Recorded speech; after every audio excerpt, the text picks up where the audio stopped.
Hi mystery lovers. Giza పిరమిడ్లు ప్రపంచంలోనే 7 వింతల్లో అత్యంత పురాతనమైన వీటి గురించి మీరు వినే ఉంటారు.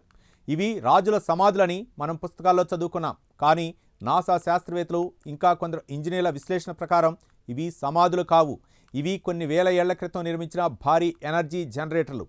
అప్పట్లో ఏలియన్స్ సహాయం లేకుండా, కరెంటు లేకుండా 20 లక్షల భారీ రాళ్లను అంత పర్ఫెక్ట్గా ఎలా పేర్చగలిగారు? పిరమిడ్ల లోపల విద్యుత్ తయారయ్యేదా? ఇవాళ మన ఛానల్లో ఈ మైండ్ బ్లోయింగ్ ఫీచర్లో పిరమిడ్ల వెనక దాగి ఉన్న అంతు చెక్కని సైన్స్ను ఛేదిద్దాం. ఫ్రెండ్స్, గీజా పిరమిడ్ల నిర్మాణం ఒక ఇంజనీరింగ్ అద్భుతం.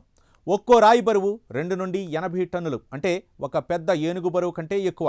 అప్పట్లో క్రేన్లు లేవు, ఇనుప పనిముట్లు లేవు. మరి ఆ భారీ రాళ్లను 450 అడుగుల ఎత్తుకు ఎలా తీసుకెళ్లారు? రష్యాకు చెందిన పరిశోధకుల ప్రకారం పిరమిడ్ల లోపల ఉన్న గదులు విద్యుదయస్కాంత తరంగాలను కేంద్రీకరిస్తాయి. పిరమిడ్ నిర్మాణంలో వాడిన సున్నపు రాయిలో ఉండే క్వార్ట్జ్ కణాల వల్ల ఇదొక భారీ బ్యాటరీలా పనిచేస్తుంది. దీనివల్ల పిరమిడ్ లోపల ఎప్పుడూ ఒక రకమైన శక్తి ప్రవహిస్తూనే ఉంటుంది. మరో వింత ఏంటంటే, పిరమిడ్ల లోపల ఎక్కడా ఒక్క మమ్మీ కూడా దొరకలేదు. మరి అవి సమాధులు కాకపోతే ఏంటి? పిరమిడ్ల కింద భూగర్భ జలాలు ప్రవహిస్తున్నాయి. ఆ నీటి ఘర్షణ వల్ల పుట్టే ప్రకంపనలను పిరమిడ్ గ్రహించి దాన్ని విద్యుత్తుగా మారుస్తుందని ఒక థియరీ ఉంది. పిరమిడ్ పైన ఒకప్పుడు బంగారు తొడుగు ఉండేదట. అది వాతావరణం నుండి ఎనర్జీని గ్రహించి భూమికి వైర్లెస్గా పంపేదని శాస్త్రవేత్తలు భావిస్తున్నారు. అంటే 4500 ఏళ్ల క్రితమే ఈజిప్షియన్లు కరెంటును వాడారా? పిరమిడ్ల అలైన్మెంట్ కూడా షాకింగ్గా ఉంటుంది. 3 భారీ పిరమిడ్లు ఆకాశంలో ఉన్న ఓరియన్ బెల్ట్ నక్షత్రాలకు పక్కాగా సరిపోతాయి.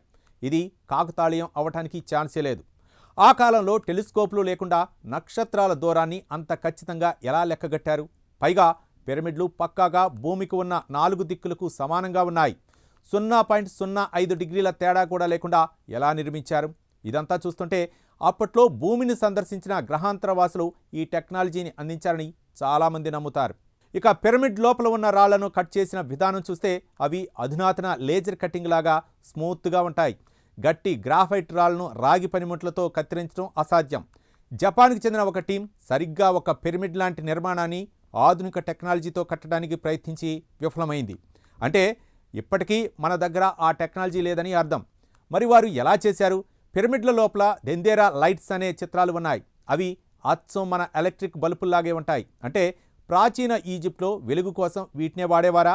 నిజానికి పిరమిడ్లు కేవలం రాతి కట్టడాలు కావు. అవి మానవ మేధస్సుకు ఏదో ఒక ఉన్నత శక్తికి నిదర్శనం అని చరిత్రకారులు ఎన్ని సమాధానాలు చెప్పినా ఆ రాళ్ల వెనుక ఉన్న రహస్యం ఇంకా వేయలేదు.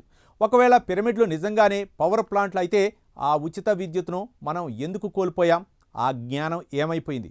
బహుశా ఏదో ఒకరోజు పిరమిడ్ లోపల ఉన్న రహస్య గదులు తెరుచుకున్నప్పుడు ప్రపంచ చరిత్రనే మార్చే అసలు నిజం బయటపడుతుంది. అప్పటి వరకు ఈ పిరమిడ్లు ఎడారిలో మౌనంగా ఉన్న అద్భుతాలుగానే మిగిలిపోతాయి.